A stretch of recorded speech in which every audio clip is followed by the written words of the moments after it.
नमस्कार साथियों, स्वागत करता हूं आपका अपने फिर से एक बार लीगल पर्सन यूट्यूब प्लेटफॉर्म पर, जहां पर आपको लॉ से रिलेटेड हर प्रकार की जानकारी उपलब्ध कराई जाती है। दोस्तों, हम लॉ LLB थर्ड ईयर के मोस्टली सभी क्वेश्चन पेपर के वीडियो अपलोड कर चुके हैं जो भी इम्पोर्टेंट है, और आज हम चर्चा करने वाले हैं लेबर लॉ श्रमिक विधि के बारे में। जैसा कि आपको पता है, लेबर लॉ अपने आप में एक बहुत ही बड़ा एक्ट है, बहुत ही बड़ी विधि है। तो इसमें कई सारे तो एक्ट हैं, तो एक वीडियो में या 2 वीडियो में इसको हम कवर नहीं कर पाएंगे। तो इसलिए आज हम इसके टॉप 50 क्वेश्चन पर चर्चा करने वाले हैं जो आपके एग्जाम पॉइंट ऑफ व्यू से बेहद इंपॉर्टेंट हैं, जिसमें डेफिनेशंस वगैरह ज़्यादा आती हैं। ठीक है, तो हम बिना देरी किए हुए स्टार्ट करते हैं। क्वेश्चन फर्स्ट है, औद्योगिक संबंध विधायन के अंतर्गत आते हैं। जो औद्योगिक संबंध विधायन के अंतर्गत क्या क्या आते हैं, तो व्यवसाय संघ अधिनियम 1929 भी आता है, औद्योगिक विवाद अधिनियम 1947 भी आता है, और औद्योगिक नियोजन स्थायी आदेश अधिनियम 1946 भी आता है। तो ये उपरोक्त सभी हो जाएगा आंसर नंबर डी। अगला है, यूरोप में हायर एंड फायर का अर्थ था। क्या था हायर एंड फायर का अर्थ? तो आवश्यकता पड़ने पर कर्मकारों को रखना तथा इच्छानुसार उन्हें काम से हटा देना, ये था हायर एंड फायर का मीन्स। ठीक है, अगला क्वेश्चन देखते हैं हम क्या है। आगे हमारा क्वेश्चन है कि भारत में, ये विधिशास्त्र दे दिया है, हालांकि यहाँ पे लेबर लॉ होगा। ठीक है, लेबर लॉ, श्रमिक कानून कर लीजिएगा, श्रमिक कानून, श्रमिक विधियाँ।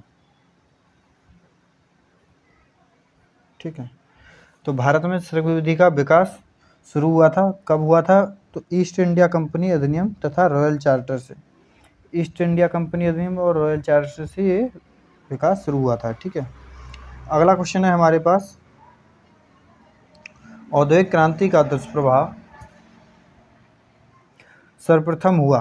तो औद्योगिक क्रांति का दुष्प्रभाव सर्वप्रथम कब? इंग्लैंड में हुआ था। ठीक है, कहाँ हुआ था? इंग्लैंड में।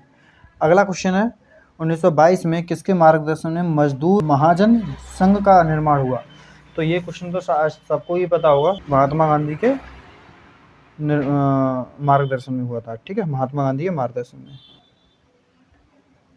भारतीय संविधान के किस अनुच्छेद में नागरिकों को संस्थाएं व संघ बनाने का मूल अधिकार दिया गया है? तो किस अनुच्छेद में दिया गया है? ये अनुच्छेद 19 क्लॉज 1 का गा में दिया गया है। ठीक है, अनुच्छेद 19 क्लॉज 1 गा। तो answer number C is correct. ठीक है, अगला क्वेश्चन है हमारे पास, व्यवसाय विवाद से तात्पर्य ऐसे विवाद से है जो विवाद होता है, जो विवाद होता है नियोजक और कर्मकारों के बीच, नियोजक एवं कर्मकारों के बीच, नियोजक कर्मकारों एवं कर्मकारों के बीच, और नियोजकों एवं नियोजकों के बीच। तो ये उपरोक्त सभी होगा। ठीक है, तो व्यवसाय विवाद से तात्पर्य यही है। अगला क्वेश्चन है हमारे पास, पंजीकृत व्यवसाय संघ की परिभाषा दी है। तो पंजीकृत व्यवसाय संघ की परिभाषा कहाँ दी है? 2 अड़ा में। Option C is correct. ठीक है, अगला क्वेश्चन है, व्यवसाय संघ का पंजीकरण किया जाता है किस धारा के अनुसार किया जाता है? तो व्यवसाय संघ की धारा, अधिनियम की धारा 8 के अंतर्गत व्यवसाय संघ का पंजीकरण किया जाता है। व्यवसाय संघ के पंजीकरण को रद्द किया जाता है, तो व्यवसाय संघ के पंजीकरण को रद्द व्यवसाय संघ अधिनियम 1926 की धारा 10 के अंतर्गत रद्द किया जाता है। अगला है, पंजीकृत व्यवसाय संघों को अधिकार एवं दायित्व किस धारा के अंतर्गत दिए गए हैं? तो धारा 15 से 18 के अंतर्गत दिए गए हैं। ठीक है, धारा 15 से 18 के अंतर्गत दिए गए हैं। आगे क्वेश्चन है हमारे पास, हड़ताल पर जाना भारत में क्या है भाई, बताइए? तो भारत में अवैध है। कैसा है? अवैध है। हड़ताल पर अगर कोई जाएगा तो वो अवैध है। भारतीय विधि के अंतर्गत धरना देने की कार्रवाई को माना जाता है तो आपराधिक माना जाता है। ये भारत में अगर कोई किसी के लिए धरना दे रहा है तो वो अपराध के अंतर्गत आता है। ठीक है, इतना आपको पता हो जाना चाहिए। जय इंजीनियरिंग वर्क्स लिमिटेड बनाम पश्चिम बंगाल राज्य AIR 1968 कलकत्ता। बात संबंधित है, किससे संबंधित है? तो ये घेराव से संबंधित है। किससे संबंधित है? घेराव से। अगला क्वेश्चन है हमारे पास, अधिनियम की किस धारा के अंतर्गत संघ के पदाधिकारियों एवं सदस्यों को दीवानी बाद में उन्मुक्त प्रदान की जाती है? तो किस में की जाती है? धारा 18 क्लॉज 1 में। धारा 18 क्लॉज 1 में। ठीक है, व्यवसाय संघ अधिनियम 1926 की किस धारा के अंतर्गत पदाधिकारियों की अयोग्यता का उल्लेख है तो किस धारा के अंतर्गत अयोग्यता है, तो धारा 21 क्लॉज 21 का में 21 का में अयोग्यता से उल्लेख है। देखो इसको ऐसे याद कर लीजिएगा, सेक्शन 21 क्लॉज आर्टिकल 21 क्लॉज 1 में 21 क्लॉज ए में 21 ए में क्या है, शिक्षा का अधिकार है। और यहाँ पे किसकी बात कर रहा है, पदाधिकारियों की अयोग्यता, इसका जस्ट अपोजिट हो गया अयोग्यता। तो ये लेबर लॉ का अनुच्छेद सेक्शन 21 का हो गया, ठीक है ना। आगे है व्यवसाय संघ अधिनियम 1926 की किस धारा में व्यवसाय संघ के विघटन संबंधी उपबंध दिए गए हैं, तो किस धारा में, धारा 27 में, सेक्शन 27। नेक्स्ट क्वेश्चन हम देखते हैं। नेक्स्ट क्वेश्चन है हमारे पास, औद्योगिक विवाद अधिनियम 1949 कब पारित किया गया, तो औद्योगिक विवाद अधिनियम 1949 कब पारित किया गया, तो 1 अप्रैल 1947 को ये पारित किया गया था, ठीक है ना। अगला क्वेश्चन है हमारे पास, औद्योगिक विवाद अधिनियम का मुख्य उद्देश्य क्या है, तो मुख्य उद्देश्य क्या है, सामाजिक न्याय प्रदान करना। क्या है भाई, सामाजिक न्याय प्रदान करना। अगला क्वेश्चन है दीमाकुची कर्मकार बनाम दीमाकुची टी स्टेट AIR 1957 SC के मामले में औद्योगिक विवाद अधिनियम के उद्देश्य हैं।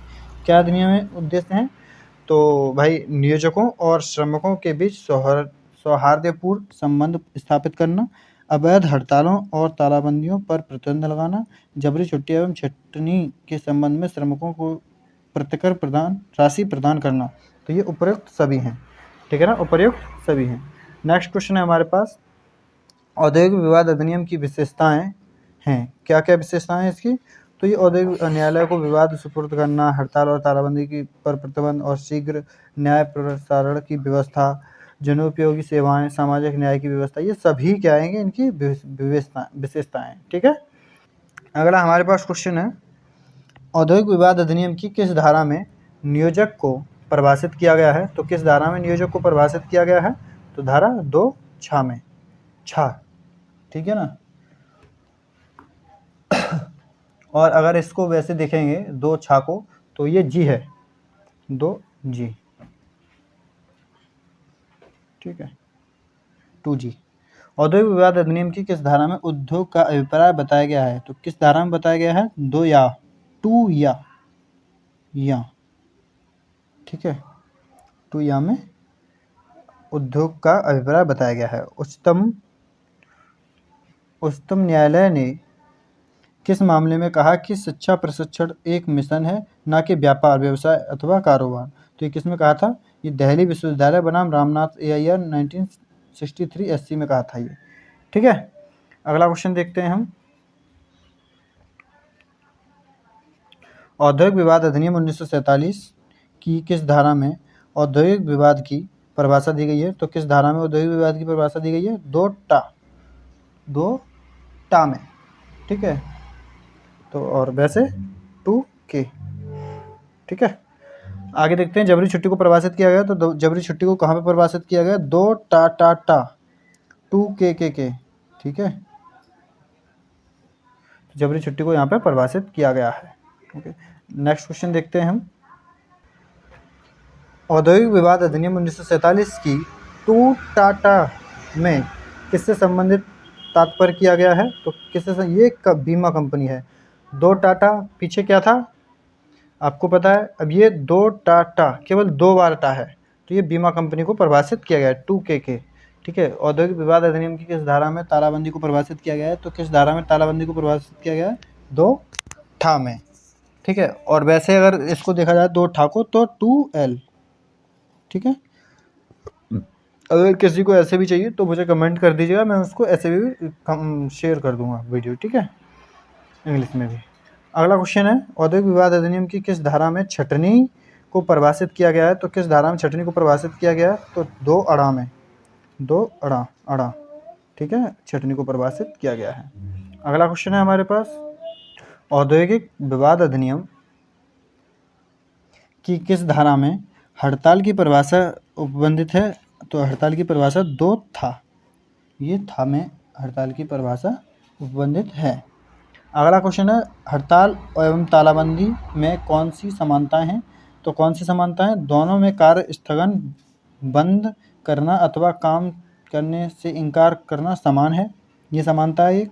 दोनों में उद्योग का कार्य संचालन एवं उत्पादन ठप हो जाता है, ये भी समानता है। दोनों में ही नियोजक और कर्मकारों में शक्ति परीक्षण की भावना विद्यमान रहती है, ये बिल्कुल सही। ये तीनों समानताएं हैं, ठीक है। अगला है हमारे पास अधिनियम की किस धारा में मजदूरी को परिभाषित किया गया है, तो किस धारा में मजदूरी को परिभाषित किया है, दो दादा में मजदूरी को परिभाषित किया गया है, ठीक है। अगला क्वेश्चन देखते हैं।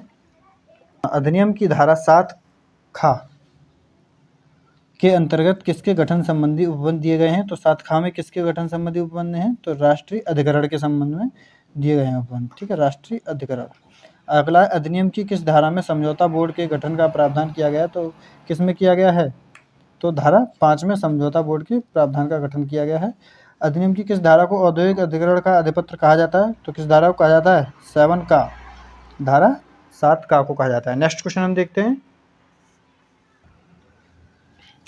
अगला है कर्मकारों की सेवाओं में परिवर्तन किस धारा के तहत किया जा सकता है, तो किस धारा के तहत किया जा सकता है, धारा 9 का के तहत कर्मकारों की सेवाओं में परिवर्तन किया जा सकता है, ठीक है ना। अगला क्वेश्चन है अधिकरण के विनिश्चयों के विरुद्ध रिट अधिकारिता किस न्यायालय में किस अनुच्छेद के अंतर्गत दी गई है, तो अनुच्छेद भाई किस न्यायालय में, तो ये उच्चतम न्यायालय में तो अनुच्छेद 32 के तहत है, ठीक है, और उच्च न्यायालय में अनुच्छेद 226 के तहत है, क्लियर। अगला है समझौता अधिकारियों के कर्तव्य औद्योगिक विवाद अधिनियम की किस धारा में दिए गए हैं, तो धारा 12 में दिए गए हैं, धारा 12 में, ठीक है। नेक्स्ट क्वेश्चन हम देखते हैं। अधिनियम की धारा 13 के अंदर समझौता बोर्ड के कौन कौन से कर्तव्य दिए गए हैं, तो भाई समझौता संबंधी कर्तव्य और समझौता संबंधी प्रतिवेदन प्रस्तुत करना, ये दोनों ही दिए गए हैं। अगला क्वेश्चन है न्यायालय को किस धारा में परिभाषित किया गया है, तो न्यायालय को धारा 2 चा में परिभाषित किया गया है। और अगर वैसे इसको देखोगे तो किस में हो जाएगा, 2F,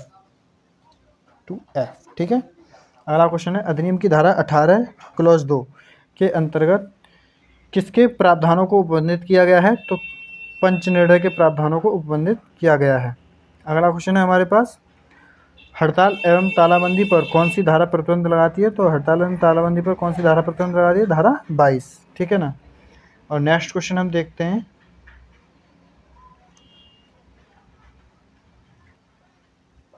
नेक्स्ट क्वेश्चन जबरी छुट्टी के लिए प्रतिकर किस धारा में उल्लिखित है, तो किस धारा में उल्लिखित है, धारा 25 गा और 25 अड़ा, धारा 25 गा से 25 अड़ा तक उल्लिखित है, ठीक है ना।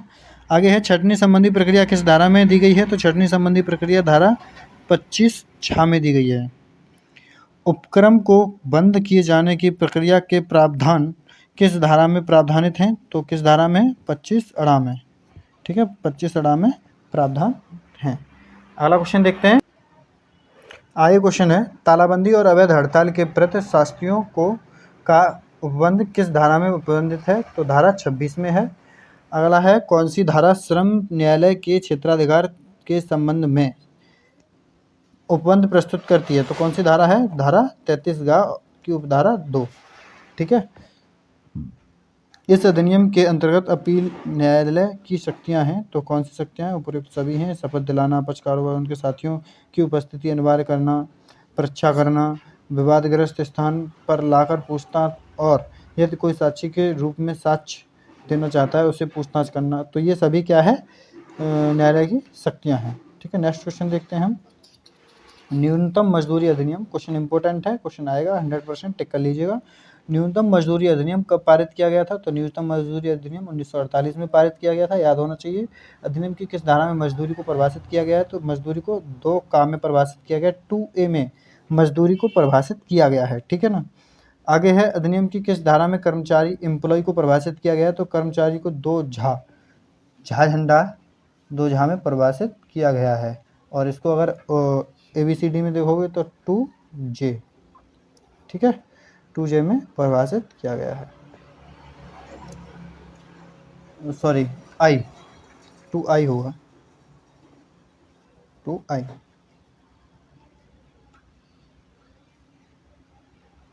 आगे है हमारे पास मजदूरी के संबंध में कौन सी अवधारणाएं होती हैं, तो मजदूरी के संबंध में कौन सी अवधारणाएं होती हैं, तो न्यूनतम मजदूरी, उचित मजदूरी, जीवन निर्वाह मजदूरी, आवश्यकता निर्धारित न्यूनतम मजदूरी, तो ये सभी धारणाएं होती हैं। अगला क्वेश्चन है हमारे पास, अधिनियम की किस धारा में मजदूरी की न्यूनतम दरों के निर्धारण संबंधी उपबंध प्रस्तुत किए गए हैं? तो किस धारा में प्रस्तुत किए गए हैं? धारा 3 में, ठीक है ना। किस धारा में नियोजक के रजिस्टर एवं अभिलेख रखने संबंधी कर्तव्य निहित किए गए हैं? तो किस में किए गए हैं? धारा 18 में, ठीक है। सेक्शन 18 में नियोजक के रजिस्टर एवं अभिलेख रखने संबंधी कर्तव्य, ठीक है, धारा 18 में उपबंधित किए गए हैं। अगला क्वेश्चन है, मजदूरी भुगतान अधिनियम 1936 किन व्यक्तियों की मजदूरी के भुगतान पर लागू होता है? तो ये क्वेश्चन हम बाद में देखेंगे। लास्ट क्वेश्चन ये था, इसको आप कमेंट बॉक्स में आप खुद बताएंगे, कमेंट करिएगा। ये हमारा वीडियो का लास्ट क्वेश्चन था, तो अगले का जो क्वेश्चन है हम बाद में देखेंगे, ठीक है। मिलते हैं अगली वीडियो के साथ। और कंपनी लॉ से संबंधित कोई भी समस्या है तो उसको आप पहले ही बता दीजिएगा मुझे, ताकि मैं जब भी वीडियो अपलोड करूं तो वो मेरे को समझ में आ जाए और मैं उसको भी अपलोड कर दूं वो चीज़ भी, ठीक है। तो मिलते हैं नेक्स्ट वीडियो में। Thank you.